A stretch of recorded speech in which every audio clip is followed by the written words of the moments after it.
এতদিন তো অধিদপ্তর এটা চালাতে পেরেছিল, কোন পরিপ্রেক্ষিতে এটা হঠাৎ করে বন্ধ করে দেওয়া হলো? কাউকে জবাবদিহি করার চেয়েও বেশি প্রয়োজন হলো যে আমাদের যে ক্ষতিটা হলো সেটা কেন হলো। প্রায় 50 জন বাচ্চা মারা যাওয়া একটা রোগে, এই যুগে আমরা এটা চিন্তা করি না যে রোগটা নির্মূল হলো আবার সেই রোগটা আসবে। এটা তো আমাদের দেশের জন্য কোনো মতেই ভালো হইতে পারে না। ওপিটা যে বন্ধ হয়েছে, এই সরকার কি সেটা শুরু করলো? আমরা আগে জানতাম একটা পরিবারে 10টা শিশু জন্মগ্রহণ করে, 2টা 3টা থাকে, 4টা 5টা মরেই যায়। আমাদের ইপিআই টিকাগুলো যদি না চালু হয় তাহলে সেই ডিপথেরিয়াটা আমাদেরও হতে পারে, পোলিও হইতে পারে। এই রোগগুলো থেকে তো আমরা বাচ্চাদের অনেক দিন রক্ষা করে আসছি। এই যে ওপি বন্ধ হলো, যারা বন্ধ করলেন তার ফলশ্রুতিতে এর অনেকটা কারণ যে এটা হলো, তাই তাদেরকে তো তাহলে তো কাঠগড়ায় দাঁড় করাতে হবে না, উচিত তাই। মানে আমাদের কথা হলো যে কারো বিপক্ষে এটা কথা না, কথাটা হলো যে আমাদের দেশের ক্ষতি হয় এমন কোনো কিছু হলে সেটা তদন্ত করা দরকার, যে কোন পরিপ্রেক্ষিতে এটা হঠাৎ করে বন্ধ করে দেওয়া হলো, বাজেট আসলো না কেন, এটা আমাদের স্বাস্থ্য মন্ত্রণালয়ে যারা উপদেষ্টা ছিলেন তাদের কতটুকু দায় দায়িত্ব, কিংবা আমাদের সচিব বা অন্যান্য যারা আমাদের কর্মকর্তা থাকেন উচ্চ পদে, যারা এই বরাদ্দগুলো আনা, তারপরে বিভিন্ন জিনিস কেনা থেকে শুরু করে এটা বাস্তবায়ন করা এবং নিচে অধিদপ্তর পর্যায়ে সেখানে কি ঘটলো? এতদিন তো অধিদপ্তর এটা চালাতে পেরেছিল, কেন এই অন্তর্বর্তীকালীন সরকারের সময় এটা পারল না? কোন জায়গায় ঘাটতিটা? এখান থেকে যেটা হবে সুবিধা সেটা হলো যে কাউকে মানে কাঠগড়ায় দাঁড় করানো বা কাউকে জবাবদিহি করার চেয়েও বেশি প্রয়োজন হলো যে আমাদের যে ক্ষতিটা হলো সেটা কেন হলো, এবং ভবিষ্যতে যাতে এই ধরনের ক্ষতি না হয় এখান থেকে যেন সেই দিক নির্দেশনা কিছু বেরিয়ে আসে, যে এরকম জনস্বাস্থ্য যে কর্মসূচিগুলো, যেখানে আমাদের দেশের একটা জিনিস খেয়াল করতে হবে আপনাকে, যে আমাদের জনসংখ্যা বেশি, 18 কোটি মানুষ, আমাদের বাচ্চা 2.5, 3, 4 কোটি। তো সুতরাং অন্য একটা দেশ যার লোকসংখ্যাই কয়েক লাখ, আমাদের বাচ্চাই হলো সেই কত লাখ বা কত কোটি। তো সুতরাং কোনো কর্মসূচি যদি ব্যর্থ হয় তাহলে তার ইমপ্লিকেশনটা ব্যাপক। এবার যেটা আমরা দেখলাম, প্রায় 50 জন বাচ্চা মারা যাওয়া একটা রোগে, এই যুগে আমরা এটা চিন্তা করি না, কোনো সময় আমরা প্রত্যাশা করি না। তাহলে এই যে বাচ্চাগুলো মারা গেল, এর দায় কি কাউকে নিতে হবে না? এই দায়টা কাউকে নিতে হবে, তাকে জবাবদিহি করতে হবে।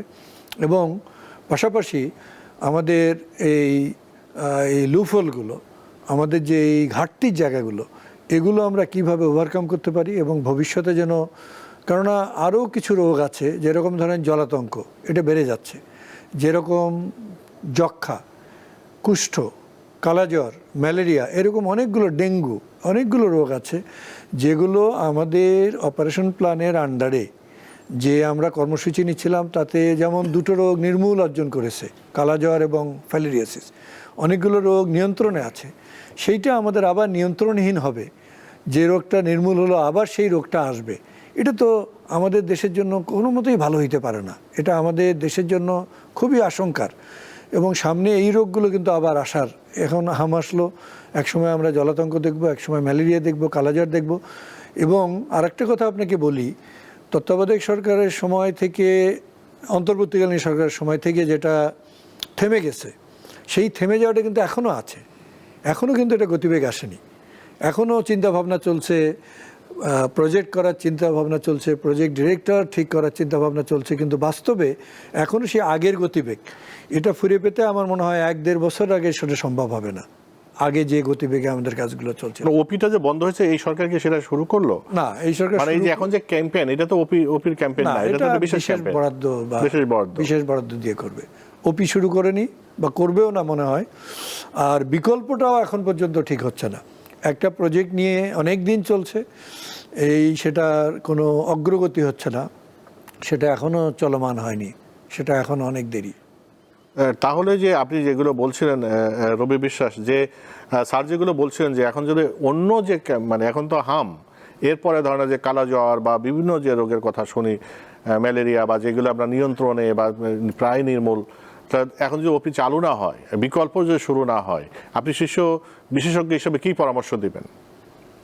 হ্যাঁ, আমরা যেহেতু হাম দেখতে তেমন একটা অভ্যস্ত ছিলাম না, আমার মনে হয় সেই জন্যেই আমাদের ভিতরে একটা এইরকম যে বড় একটা ধাক্কা আসতে পারে এটাই হয়তো মাথায় ছিল না।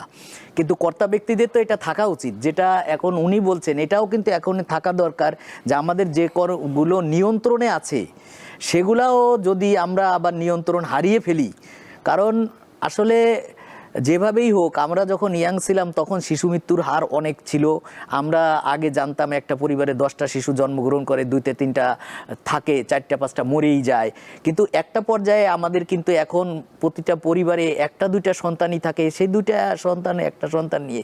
তো এরকম একটা ধাক্কা কিন্তু কোনো পরিবারই মানে একদম মেন্টালি আনপ্রিপেয়ার্ড। তা সেরকম যদি অন্য কোনো কারণও নতুন করে আবার আমাদের মাঝে দেখা দেয়, সেটা আরও বেশি বিড়ম্বনার বিষয় হবে, বা আমরা মানসিকভাবে আরও বিপর্যস্ত হয়ে যাব সাধারণ মানুষ। তা সেই জন্যে আমাদের মনে হয় যে এগুলাকে আরেকটু গুরুত্বের সাথে বিবেচনা করা দরকার, এবং এগুলার প্রতি নজর আমাদের আরও বাড়ানো দরকার। জি না, এমনকি ইপিআই যে অন্য রোগগুলো আছে, জি যেমন ধরেন এর মধ্যে ডিপথেরিয়া আছে। আমাদের মাঝখানে রোহিঙ্গারা যে আসলো, তো রোহিঙ্গাদের ওই দেশে টিকা দেওয়া হয়নি, ইপিআই কর্মসূচি চালু করা হয়নি শাস্তিমূলক ব্যবস্থা হিসেবে, এবং আমরা দেখলাম তাদের মধ্যে ব্যাপক আকারে ডিপথেরিয়া দেখা দিল।